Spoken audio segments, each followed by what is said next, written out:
Glória a Deus. Meus amados, a paz do Senhor Jesus.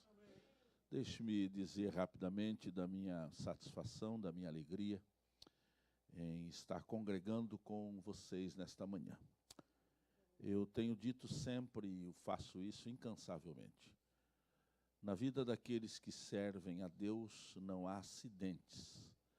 Na vida daqueles que servem a Deus há propósitos.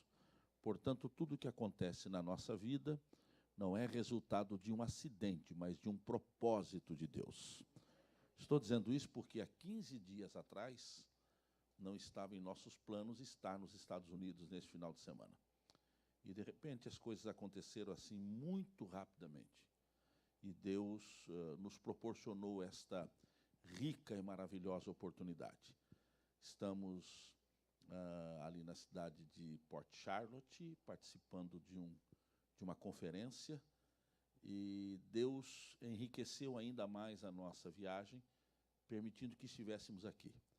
Revendo o pastor Maurício, a pastora Kátia, Maurício é meu cunhado, eu roubei a irmã dele lá em Curitiba, há 34 anos atrás, e levei para São Paulo, e Deus nos abençoou, permitindo que construíssemos durante esse tempo uma amizade bonita, marcada por momentos diferentes, né?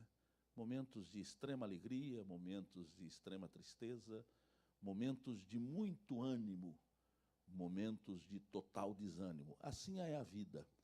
E estas situações, quando nós vivemos na companhia de outras pessoas, elas só servem para solidificar a nossa amizade e nos tornar mais próximos, mais irmãos e mais ajudadores uns dos outros. Eu estou feliz em estar aqui nesta igreja, pastoreada pelo Maurício, pastoreada pela Kátia. Isso alegra o meu coração, porque a gente vê cumprindo aqui um propósito de Deus na vida deste abençoado casal. Maurício está contigo, é um grande privilégio, é uma grande alegria. Receba o beijo carinhoso da Silmara, que certamente gostaria de estar aqui. Está nos assistindo neste exato momento lá no Brasil e com certeza ela gostaria de estar aqui. Mas Deus nos dará outras oportunidades. Muito obrigado pela liberdade, muito obrigado pelo convite e pelo voto de confiança. Queridos, eu não vou cansá-los, não.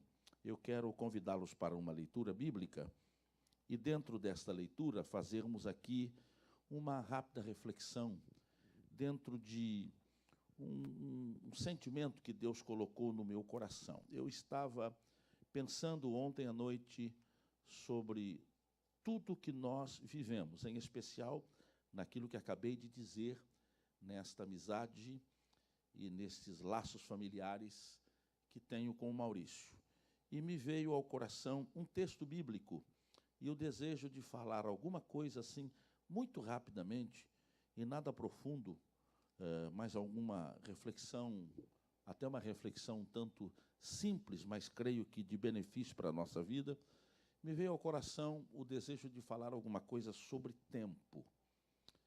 E o texto que Deus me deu é o que está na primeira epístola do apóstolo Pedro, no capítulo 1, a partir do verso 17.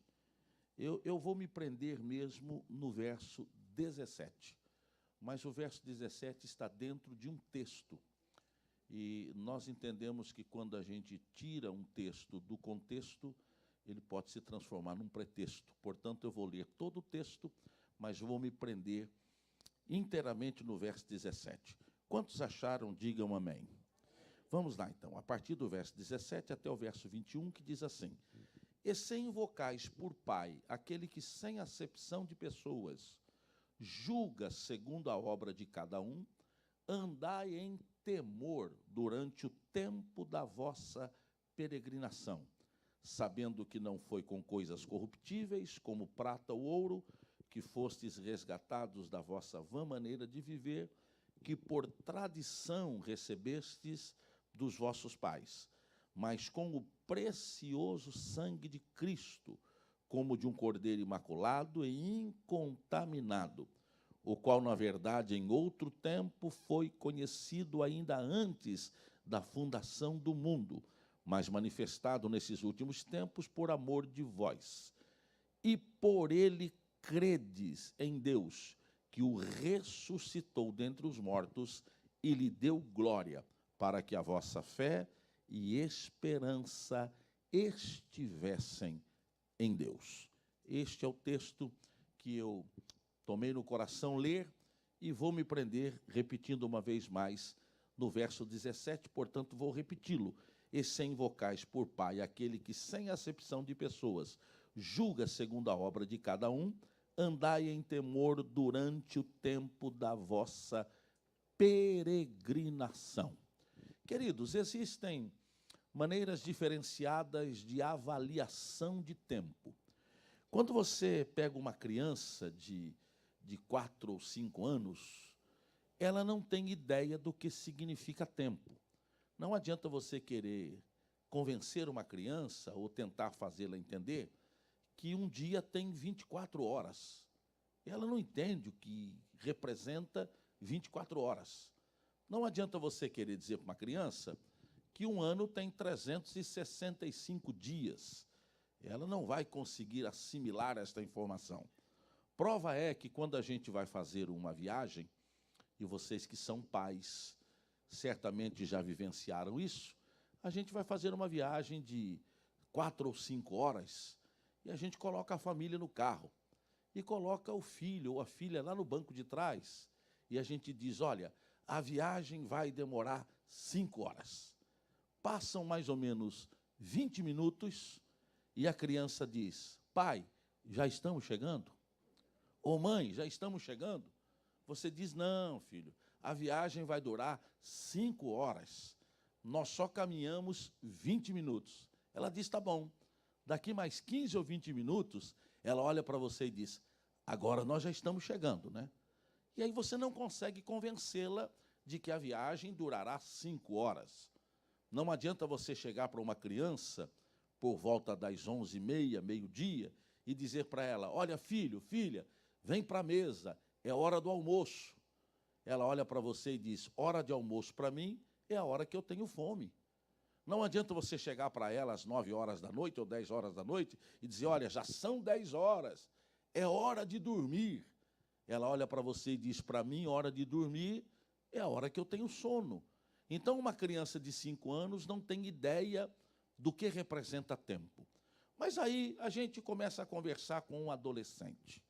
E para o adolescente, a ideia de tempo já existe, porém não é a realidade do que o tempo representa.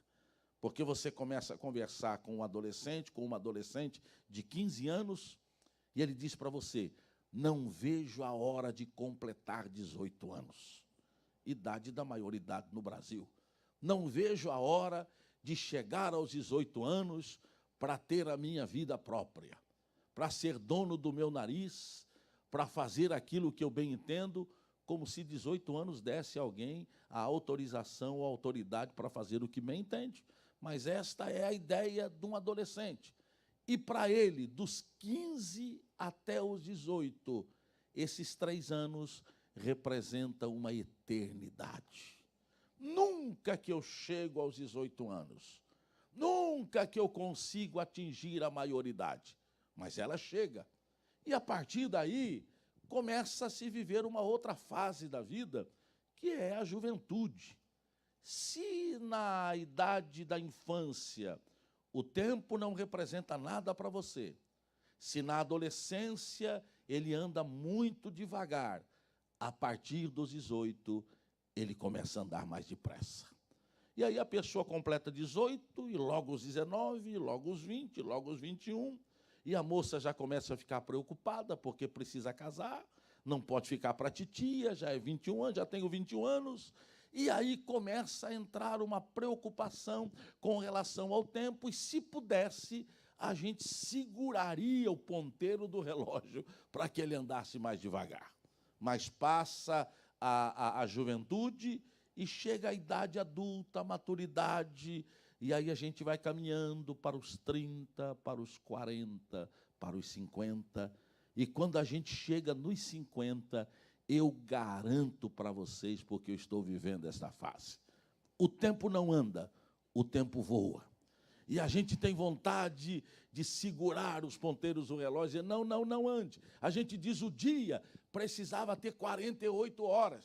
Não é que a gente quer trabalhar mais, é que a gente quer viver mais. Mas o dia continua tendo 24 horas, o mês continua tendo, via de regra, 30 dias. E a vida vai passando. A verdade é que o tempo sempre é o mesmo.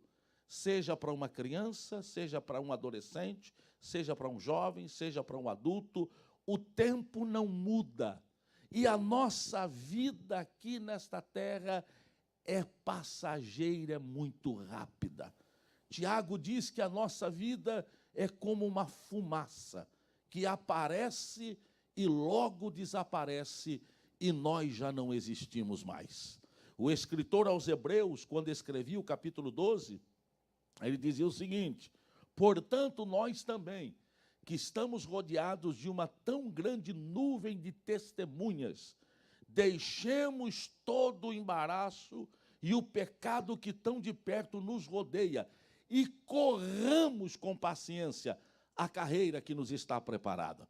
Esta expressão do escritor aos Hebreus quer dizer o seguinte: a vida é muito curta, é uma carreira rápida, que a gente percorre em questão de dias ou em questão de anos. Alguns vivem mais, alguns vivem menos, mas até aqueles que chegam aos 80, aos 85, aos 90, quando é ceifado pela morte, alguém chega e diz, morreu tão cedo, morreu tão jovem, 90 anos de idade. É porque a vida, na verdade, é muito rápida. Pedro fala aqui sobre um tempo de peregrinação. Era como se Pedro estivesse dizendo, nós temos um percurso a percorrer nesta terra que é o tempo da nossa vida. E este percurso precisa ser percorrido levando-se em conta algumas preciosas informações que a vida nos dá. E é sobre elas que eu gostaria de falar nesta manhã. Eu gostaria de tecer um rápido comentário sobre a necessidade que nós temos de compreender o momento que nós estamos vivendo, para que percorramos esta carreira, não como se ela fosse um fardo para nós, mas para que a percorramos cheios de ânimo, cheios de alegria e cheios de esperança. A primeira informação que eu gostaria de dar sobre esta nossa peregrinação é que durante o tempo da nossa trajetória aqui, nós não estamos sozinhos. Eu vou repetir, durante o tempo da nossa peregrinação, nós não estamos sozinhos. Nós temos uma companhia especial que vai conosco durante toda esta trajetória. O Salmo 23, que já foi citado aqui esta manhã, me perdoe, o Salmo 23 ele é muito interessante, porque quando Davi escreve o Salmo 23, e nós o chamamos de o Salmo do Pastor, eu entendo que é um pouquinho mais além do que simplesmente o Salmo do Pastor, porque ele revela de maneira clara algumas fases da vida de Davi. Revela a fase da sua adolescência. E na sua adolescência, Davi precisava mesmo de um pastor. E ele começa dizendo no Salmo, o Senhor é o meu pastor, nada me faltará. Deitar-me faz em verdes pastos, guia-me mansamente às águas tranquilas, refrigera a minha alma. E ele começa a descrever o Senhor como seu pastor, que o dirige no momento especial da sua vida, que era a adolescência, a juventude, um momento de decisão, um momento de projetar a sua vida. E ele diz, eu preciso de um guia que me dirija nesse momento importante da minha existência. Mas logo em seguida, Davi diz assim, ó, ainda que eu entrasse pelo vale da sombra da morte. Aí Davi já não vive mais a experiência da juventude, mas ele está vivendo a responsabilidade de ser rei, de enfrentar batalhas, de comandar o seu exército, de dirigir os seus homens de guerra, sem cometer falhas, para não perder nas pelejas. E aí Davi diz: ainda que eu entrasse pelo vale da sombra da morte, eu não temerei mal algum, porque tu estás comigo. Davi apresenta este Deus como seu guerreiro. Eu vou entrar na peleja, mas eu não entrarei sozinho. O guerreiro por excelência entrará comigo. Vocês vão de se lembrar que a primeira grande conquista de Davi, que mostrou ao povo de Israel que verdadeiramente ele poderia ser o comandante em chefe da nação, foi quando ele enfrenta Golias e o vence. E vocês se lembram que naquela peleja, quando Davi é colocado no campo de batalha para enfrentar aquele gigante, e é desafiado pelo gigante, amaldiçoado pelos deuses que Golias servia, Davi se levanta e diz: tu vens a mim com espada, com capacete, com lança, com experiência de guerra, com arrogância, com maldição. Eu, porém, vou contra ti em nome do Senhor dos exércitos de Israel. E você vai ver hoje, Golias, e os filisteus também terão que ver, e Israel deverá reconhecer que ainda existe um Deus em Israel que peleja pelo seu povo. Aí Davi diz: eu entro no vale da sombra da morte, mas eu não pereço no vale da sombra da morte. Eu saio lá do outro lado tão vivo como estava, como no momento que entrei no vale da sombra da morte. Mas aí Davi conclui o salmo dizendo: certamente, antes ele fala sobre o Senhor preparando para ele uma mesa na presença dos seus inimigos, e aí já era uma condição de honra, mas Davi termina dizendo: certamente que a bondade e a misericórdia me seguirão todos os dias da minha vida, e habitarei na casa do Senhor por longos dias. O que Davi quer dizer? Eu tinha um pastor lá na minha juventude, na minha adolescência, que me dirigiu pelo caminho que eu deveria seguir.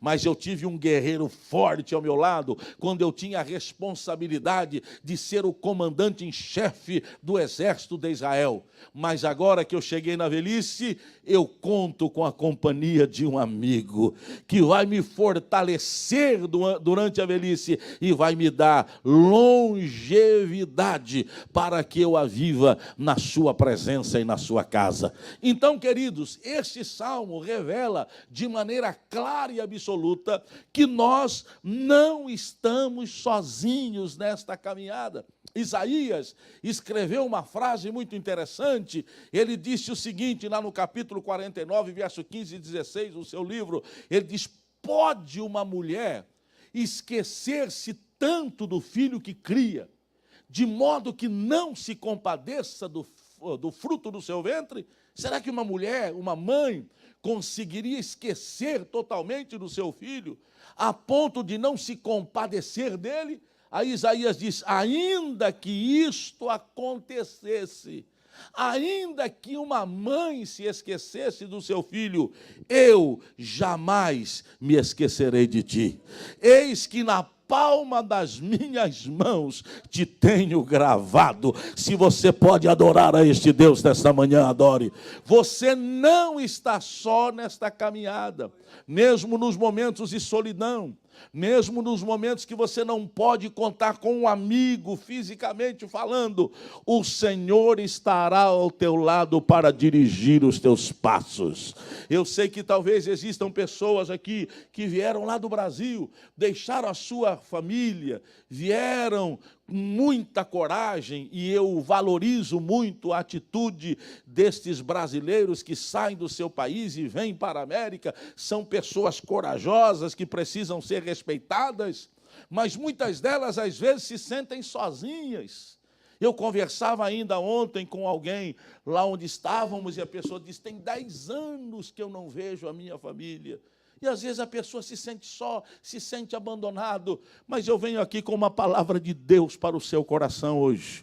Jesus Cristo nunca te abandonou.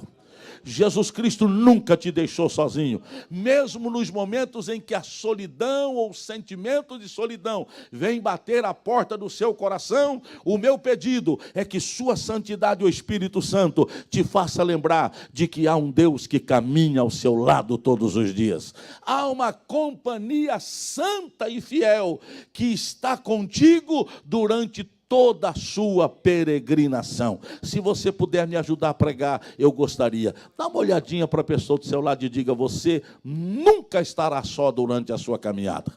O Senhor estará ao teu lado. O bom pastor estará contigo. A mão poderosa do Senhor estará dirigindo os seus passos. A sua presença encherá o seu coração de alegria e de esperança. Só os que creem, digam glória a Deus comigo.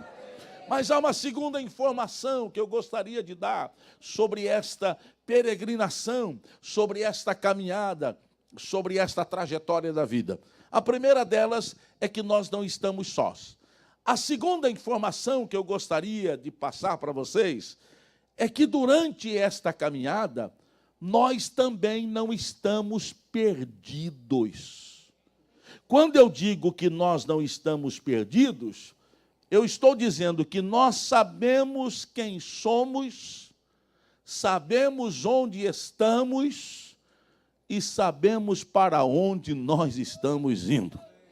É interessante que hoje nós contamos com dispositivos que nos ajudam a se locomover em qualquer lugar. Nós saímos lá da casa onde estamos hospedados, e uma viagem de 60 ou 70 milhas, mais ou menos, e não erramos uma rua sequer. Não é porque o motorista é bom, que foi o Fábio que veio dirigindo e tem lá suas falhas, né? Mas é porque nós tínhamos lá um GPS que nos guiou até aqui. Então a gente não se preocupa, né? O motorista senta atrás do volante da direção do carro e aciona o GPS, e o GPS o leva aonde ele deseja chegar. É difícil a gente se perder hoje. Lá em São Paulo, a gente vive umas situações meio complicadas, porque o GPS, às vezes, traça algum trajeto que é extremamente perigoso. Esses dias eu estava na zona sul de São Paulo, indo a uma igreja onde deveria pregar a palavra, e acionei o GPS, e para ele nos tirar daquele trânsito louco de São Paulo, ele, às vezes, traça um trajeto meio perigoso. E eu me vi numa situação desesperadora, porque o GPS nos colocou dentro de uma área extremamente perigosa em São Paulo. E quando a gente se deu conta, já estávamos lá e não tinha o que fazer.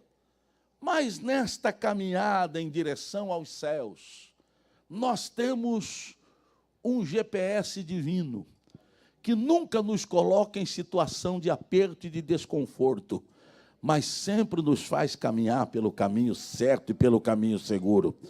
Há um ditado que diz que quem não sabe quem é e não tem ideia de onde está indo, esta pessoa passará por situações extremamente desconfortáveis.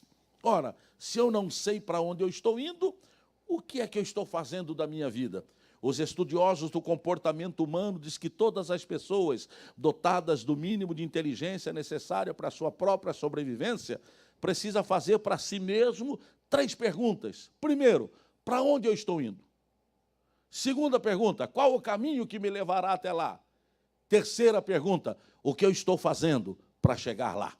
Se eu não sei para onde eu estou indo, eu não tenho necessidade de conhecer o caminho, porque não estou indo a lugar algum.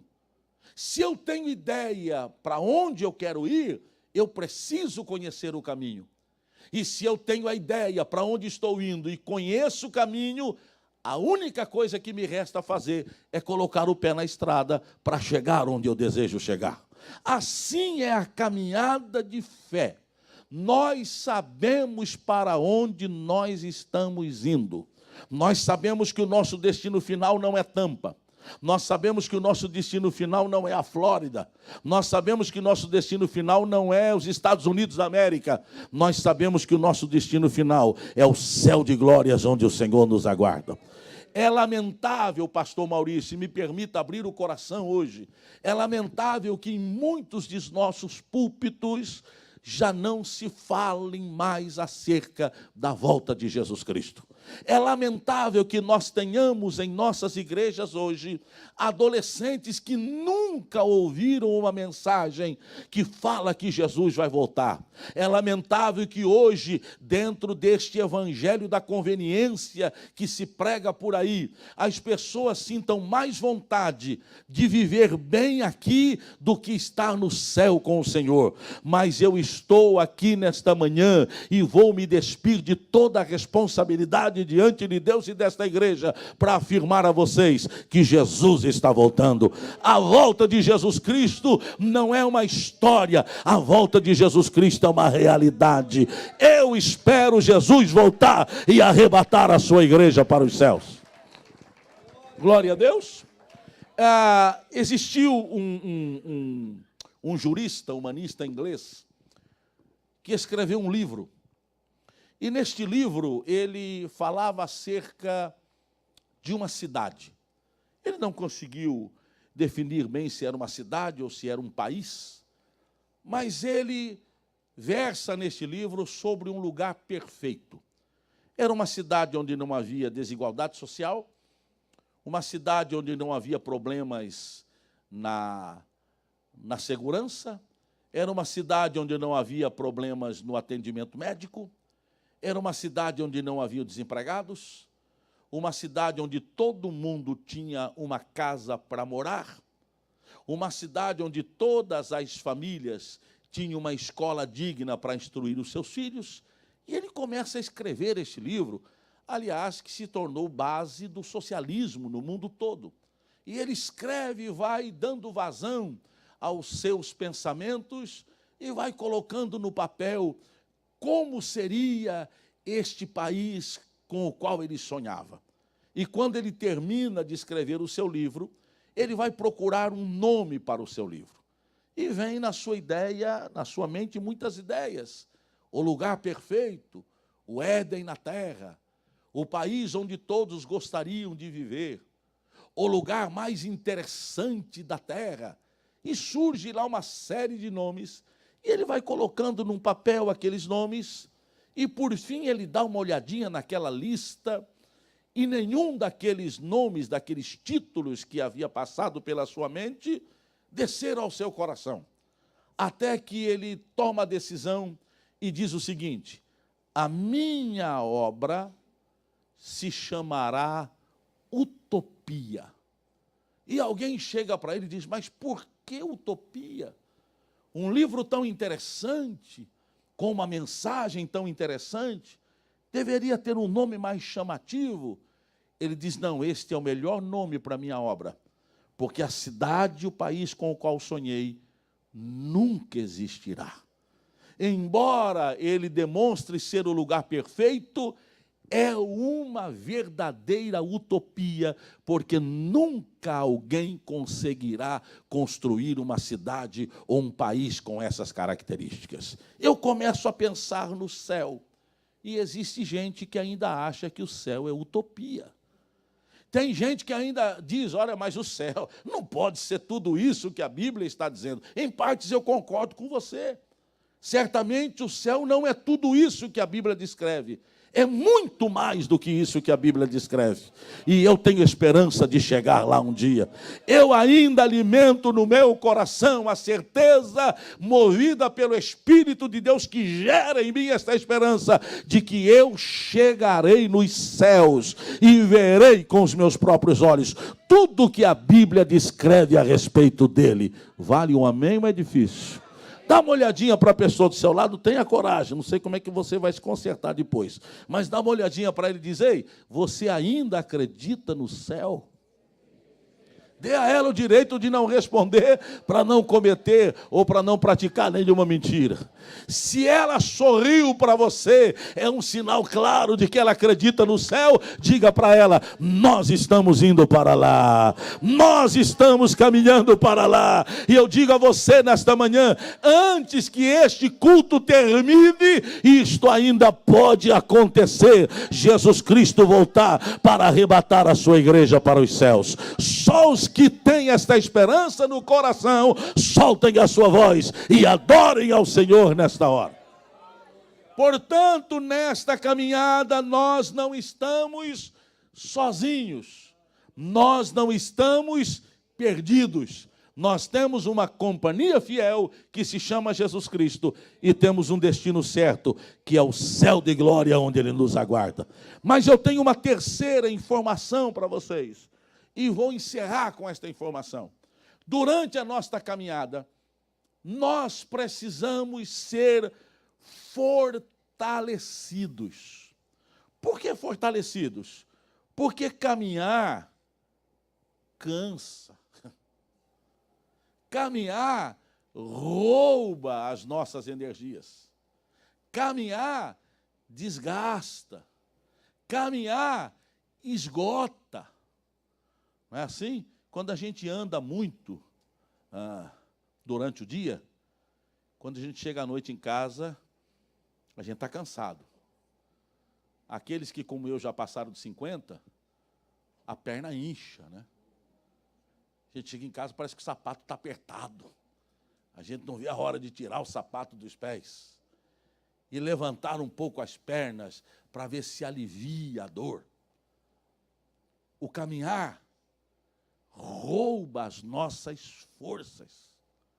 E ao roubar as nossas forças, nos influencia negativamente em pontos vitais da nossa vida. Uma pessoa cansada, ela perde os seus reflexos. Os reflexos se tornam mais lentos. Eu acredito que ninguém aqui teria coragem de programar uma viagem para o Brasil e, quando chegasse no aeroporto, antes de você embarcar, alguém lhe desse a informação: olha, pode entrar para o avião, entra tranquilo. Esse piloto é nota 10, experiente, com milhares de horas de voo, e um homem que não tem medo do trabalho. Já tem 48 horas que ele está voando. E ele vai levar você para o Brasil agora. Você entraria nesse avião? Eu não entraria. Ora, um piloto que está 48 horas conduzindo um avião, será que ele teria forças e reflexos suficientes para uma viagem de mais 8 ou 9 horas? Com certeza não. Você, infelizmente, tem um problema de saúde e você vai a um hospital e precisa fazer uma cirurgia, e quando você está deitado na mesa de cirurgia e o anestesista chega para aplicar a anestesia, ele diz: olha, pode ficar tranquilo, o médico que vai te operar é o melhor nessa área. E ele tem tanta procura que já tem 3 dias que ele está operando sem voltar para casa. Você entregaria o seu corpo para uma cirurgia de alto risco, para um médico que está operando há 3 dias sem descanso? Certamente não. Você diria: eu aguento um pouquinho mais a dor, mas eu volto amanhã. Por quê? Porque quando nós estamos cansados, nós perdemos o reflexo. E isto tem referência bíblica. Não sei se vocês sabiam disso. Vocês se lembram daquele gigante que Davi enfrentou? Sim ou não? Se lembram ou não? De verdade? Como era o nome dele? Não é esse, não. Eu estou falando de um outro gigante. Vocês se lembram de um outro gigante que Davi enfrentou? Como? Não lembro o nome. Muito bem, mas tem outro. Alguém se lembra de outro gigante que Davi enfrentou? Alguém se lembra ou não? Alguém diz um leão. Não, leão não é gigante, leão é bicho. Davi enfrentou, além de Golias, um outro gigante, e eu até entendo porque o senhor não lembra o nome dele, porque não é um nome muito comum. O nome dele era Esbibenob. É isso mesmo. O pastor Maurício lembrou agora, quando eu acabei de falar. Imediatamente. E vai um conselho aqui: se tiver alguma irmã gestante, não se empolgue, por favor.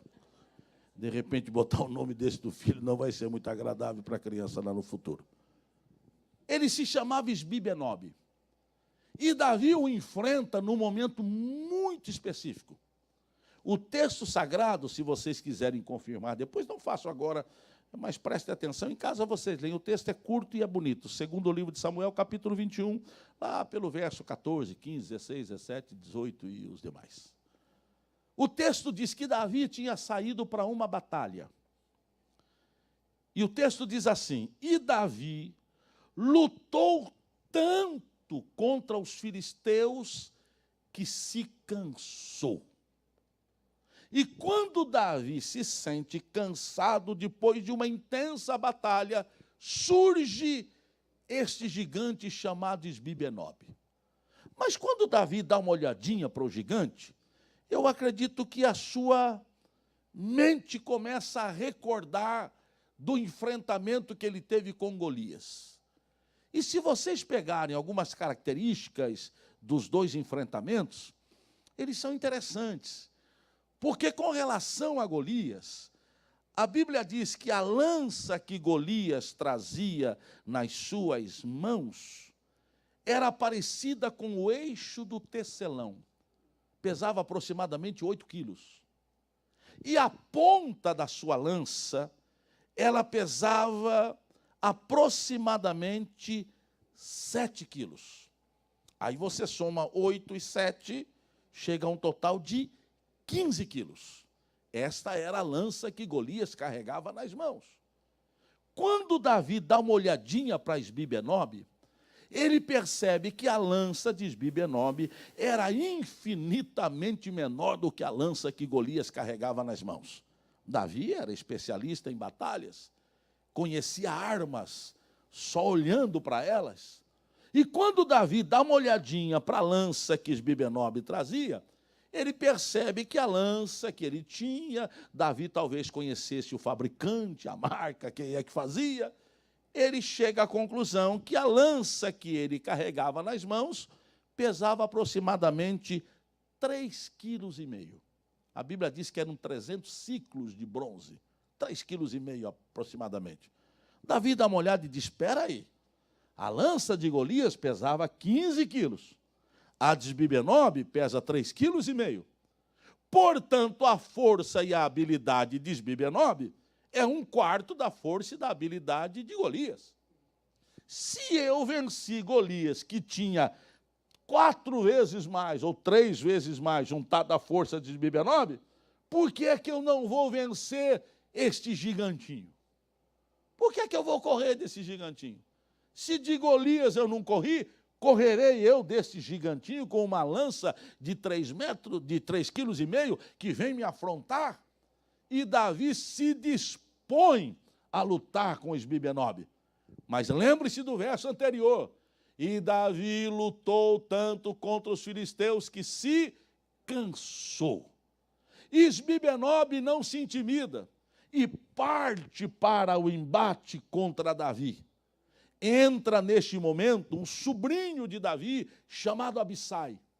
Quando ele percebe que Davi está cansado, quando ele percebe que Davi tem os reflexos lentos, ele se coloca entre o gigante e Davi e saca da sua espada e enfrenta Esbi-Benob e o vence e livra Davi da morte. O texto diz que Davi foi poupado da morte por causa da atitude de Abissai, que se coloca entre Davi e o gigante. Quando Esbi-Benob é derrotado por Abissai e a vida de Davi é poupada, o que é que o povo de Israel diz? O exército de Israel se levanta e diz: nunca mais sairás conosco a peleja, para que não apagues a lâmpada de Israel. Quando eles dizem, nunca mais sairás conosco a peleja, para que não apagues a lâmpada de Israel, esta lâmpada não era uma referência a Davi, mas era uma referência ao Deus de Israel. O que eles queriam dizer, na verdade? Quando você venceu Golias, quando Golias foi derrotado no campo de batalha, todos reconheceram que foi o Deus de Israel quem o venceu. Todo o povo teve que reconhecer que o Deus dos exércitos de Israel é, na verdade, um Deus forte. Agora, se você enfrenta um gigantinho como esse aqui, e ele te derrota, sabe o que o povo vai dizer? Aquela vitória sobre Golias não foi ação do Deus de Israel, foi uma mera questão de sorte. E a lâmpada de Israel, que é o Senhor Deus de Israel, ficará ofuscada se você perdesse esta peleja contra Esbibenob. Portanto, serás poupado a partir de agora. Deixa que a gente luta por você, mas a sua vitória sobre Golias precisará ser lembrada eternamente como uma ação soberana e extraordinária do Deus de Israel. Sabe o que eu entendo aqui, queridos? Eu disse que ia fazer a terceira pontuação na nossa peregrinação. Durante o tempo da nossa caminhada, nós precisamos ser fortalecidos pelo Senhor. Se o Senhor não nos fortalecer, gigantes medíocres nos derrotarão.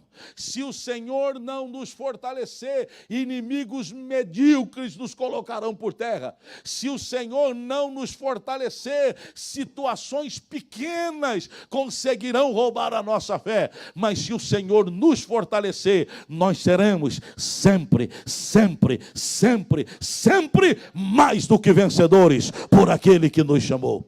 E nesta manhã eu encerro esta reflexão, dizendo a vocês sem medo de errar, não foi por acaso que nós viemos aqui.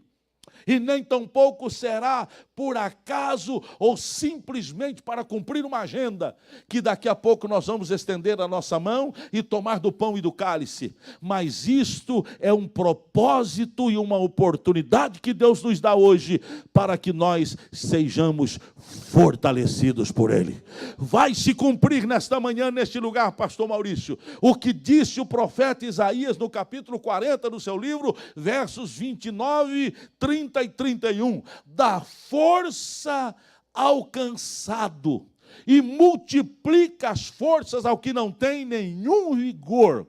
Os jovens se cansarão e se fatigarão, e os moços certamente cairão, mas os que esperam no Senhor, eu repito, mas os que esperam no Senhor, eu repito, mas os que esperam no Senhor renovarão as suas forças, subirão com asas como águias, correrão e não se cansarão, caminharão e não se fatigarão. Igreja de Cristo, seja renovada nesta manhã pela presença do Senhor entre nós.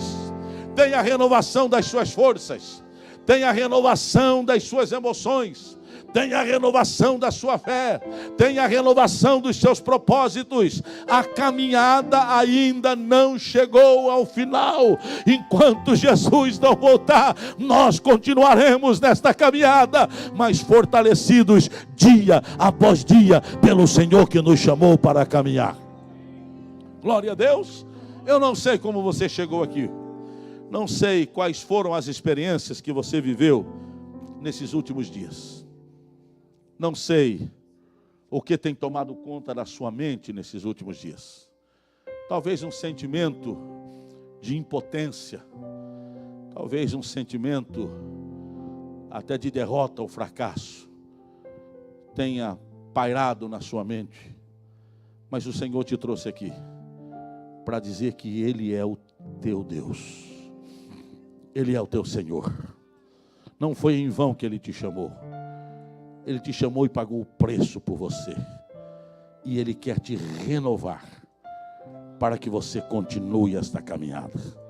Para que você continue de cabeça erguida, sem se intimidar com os gigantes que surgem por aí. Se alguns deles surgirem no momento em que você estiver intensamente desgastado ou cansado, não se apavore. Absai entrará na peleja juntamente com você. O Espírito Santo entrará na peleja juntamente com você. Ele irá à tua frente, ele se colocará entre o gigante e você, desembainhará a sua espada e vencerá a guerra, e você continuará a caminhada vivo e abençoado pelo Senhor. É esta consciência que eu gostaria que nós tivéssemos hoje. e através desta consciência não abrir mão da nossa esperança e da nossa fé. Glória a Deus. Dá uma olhadinha para a pessoa do seu lado e diga para ela: não abra mão da sua fé, não abra mão da sua esperança, não desanimes na caminhada. Há um Deus que te fortalecerá nos momentos de adversidade. Eu vou pedir permissão ao pastor Maurício e vou convidá-los a que fiquem de pé um instantezinho, por favor. Um instantezinho só. Eu não vou convidar ninguém para que venha aqui à frente, até porque há ainda a celebração da ceia que nós vamos participar. Mas eu quero orar por você aí onde você está. Quero ministrar a bênção de Deus sobre a sua vida. Eu vou pedir que você me ajude, por favor. Eu gostaria que você perguntasse para esta pessoa que está do seu lado aí. Faça a ela uma pergunta, dando-lhe o direito de não responder, se não quiser. Mas pergunte para esta pessoa: você está precisando ser fortalecido pelo Senhor hoje ou não? Pode perguntar. Se ela disser que não, ou se ela não quiser dizer nada, fique tranquilo. Mas por acaso ela acenou com a cabeça dizendo: eu preciso. Eu preciso. Se ela acenou com a cabeça dizendo: eu preciso, olha para ela e diga: posso orar por você hoje? Posso orar por você? Se ela acenou positivamente que pode, estenda o seu braço aí, estenda a sua mão. Alcance essa pessoa que está do seu lado. Seja um canal de Deus para ela agora. Seja um instrumento de Deus na vida desta pessoa.